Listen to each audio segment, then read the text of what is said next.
গভীর নিম্নচাপ যেটা তৈরি হয়েছিল সেটা বর্তমানে অনেকটাই দূরে সরে গিয়েছে পশ্চিমবঙ্গের থেকে। মধ্যপ্রদেশ সংলগ্ন দক্ষিণ উত্তরপ্রদেশের কাছাকাছি অবস্থান করছে, অর্থাৎ পশ্চিমবঙ্গ থেকে অনেকটাই দূরে সরে অবস্থান করছে নিম্নচাপ। রবিবার 4 আগস্ট এবং সোমবার 5 আগস্ট দক্ষিণবঙ্গের ক্ষেত্রে হালকা থেকে মাঝারি বৃষ্টিপাতের পূর্বাভাস দিয়েছে আলিপুর আবহাওয়া দপ্তর। 6 থেকে 8 তারিখ বৃষ্টিপাতের পরিমাণ তুলনামূলকভাবে বাড়বে দক্ষিণবঙ্গের জেলাগুলিতে। বিশেষ করে মঙ্গলবার 6 আগস্ট এবং বুধবার 7 আগস্টের মধ্যে পশ্চিমের জেলাগুলিতে ভারী বৃষ্টির সম্ভাবনা থাকছে। 6 তারিখে দক্ষিণবঙ্গের জেলাগুলিতে বজ্রবিদ্যুৎ সহ বৃষ্টির সম্ভাবনা থাকছে। কলকাতা ও তার পার্শ্ববর্তী অঞ্চলগুলোতে বা জেলাগুলোতে প্রধানত মেঘলা আকাশ, হালকা থেকে মাঝারি বৃষ্টিপাতের সম্ভাবনা রয়েছে। 6 থেকে 8 আগস্ট অর্থাৎ মঙ্গলবার থেকে বৃহস্পতিবার বৃষ্টির পরিমাণ বাড়বে কলকাতায়। উত্তরবঙ্গের জেলাগুলিতে দার্জিলিং, কালিম্পং, জলপাইগুড়ি, আলিপুরদুয়ার ও কোচবিহারে আগামী 5 দিন অর্থাৎ 4 থেকে 8 আগস্ট পর্যন্ত বৃষ্টিপাতের পরিমাণ বাড়বে। দু এক জায়গায় ভারী থেকে অতি ভারী বৃষ্টির সম্ভাবনা থাকছে, বিশেষ করে 5 থেকে 6 তারিখ। পাহাড়ি এলাকায় ভূমিধসের সম্ভাবনা রয়েছে। দার্জিলিংয়ে নদীর জলস্তর বাড়বে। উত্তরবঙ্গের ক্ষেত্রে নিচু এলাকা প্লাবিত হতে পারে। বৃষ্টির যে ঘাটতি দক্ষিণবঙ্গে চলছিল, শনিবার আগস্ট থেকে যে বৃষ্টি হয়েছে তাতে কিছুটা হলেও ঘাটতি কমেছে। এর আগে অনেকটাই ঘাটতি ছিল, এখন বৃষ্টির ঘাটতির পরিমাণ 22% হয়ে গিয়েছে।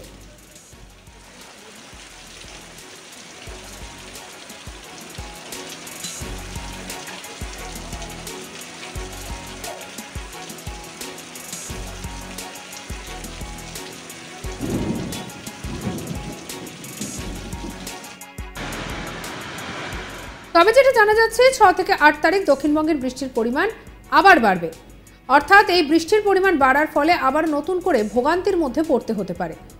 এবং ক্রমাগত বৃষ্টির পরিমাণ বাড়ার ফলে একদিকে যেমন বৃষ্টির ঘাটতি যেটা ছিল সেটা কাটছে, তবে অন্যদিকে নিত্যদিনের যান চলাচলের ক্ষেত্রে কিংবা কোনো জায়গায় যাতায়াতের ক্ষেত্রে সাধারণ মানুষ বড়সড় সমস্যার মধ্যে পড়ছে।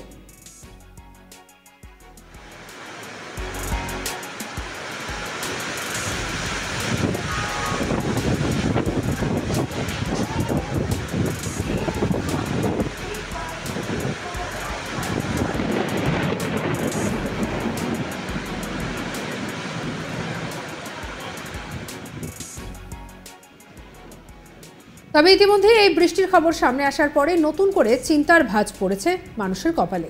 কারণ বিগত কিছুদিন ধরে যেভাবে এক নাগাড়ে দক্ষিণবঙ্গে বৃষ্টি হয়ে চলেছে, তার ফলে সাধারণ মানুষের দুর্ভোগের শেষ নেই। বেশ কিছু জায়গা জলের তলায়, এমনকি শহর কলকাতার বিস্তীর্ণ অংশ জলের তলায় চলে গিয়েছিল। এছাড়াও জেলার বিভিন্ন জায়গায় অতিবৃষ্টির ফলে চাষের ক্ষেতে জল জমেছে, তেমন খবরও সামনে এসেছে।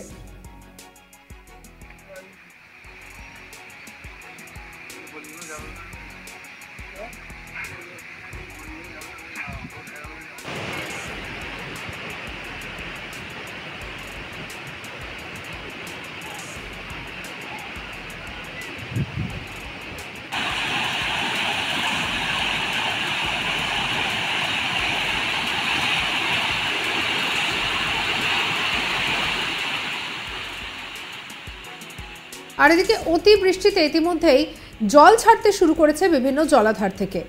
আর ডিভিসির ছাড়া জলে ভেসে যেতে পারে বাংলার বিস্তীর্ণ অংশ, এমন খবরও সামনে এসেছে। ইতিমধ্যেই ঘাটালে জল ঢুকতে শুরু করেছে।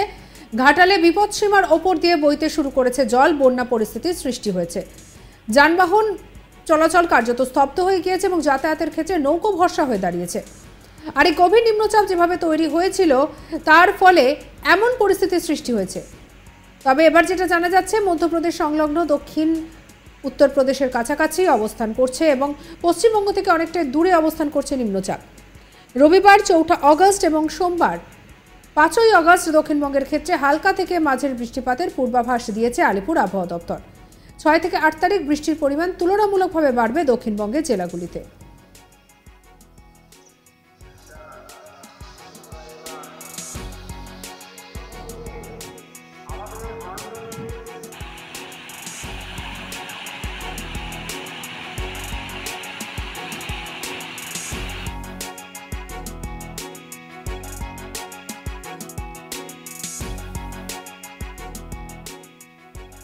আর এই পরিস্থিতিতে দাঁড়িয়ে এরপরে অবশ্যই ওয়েদার কেমন থাকে সেটা কিন্তু দেখার সঙ্গে রাখুন আজ তাক বাংলাকে। অন্যান্য খবরের জন্য সাবস্ক্রাইব করে নিন।